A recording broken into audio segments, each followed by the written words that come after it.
Why do I? Why does anyone? What a weird fucking question. I guess I go to museums to learn, I guess? At least to realize how ignorant I am, to see art. Great works of art. Or at least old. Old works of art. Old things that weren't art but are art now because they're on display. I started all wrong. You know, you're really making me uncomfortable. I go because, perfectly honest, I go to museums because I find them sexually arousing. If I did the same thing at a playground, they would call me a pedophile. There's something about them. Not the smell. I like the smell of cigarette smoke, and curry, and of dirty streets in the rain. The museum smells like none of these things. The museums smell like opulence, which is repulsive. But nevertheless, maybe it's the claustrophobia. Like standing at rush hour on Times Square, or a crowded bus. Life, warmth, and dirty bodies pressing, surging against you on all sides. Physical pressure at your back and on your arm, and a muttered "I'm sorry," and someone inadvertently just rubbing against your crotch. People in a museum would never do that, no.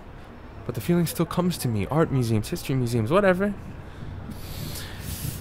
Speaking of which, you are standing really close. I can feel your breath.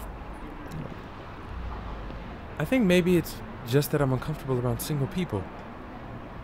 I'm fine in crowds. Everyone in one place at one time. Or even in different times. Whatever. Think of all the people who have stood where we are right now. We're not alone. No one ever really leaves the painting. Painters, curators, hipsters, children. And you can almost still feel their breath. They're all still here. All crowding around it, jostling against us.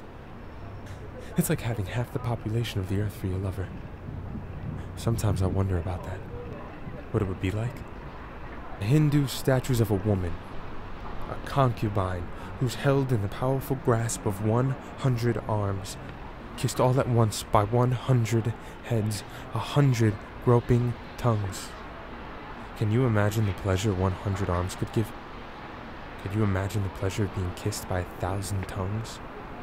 But the problem with this train of thought is that it gets me thinking when I should be standing in front of Picasso's fragmented figures and their passionate colors trying to hide my raging heart on. It's okay though. Any chance I had an erection vanished when you started talking to me.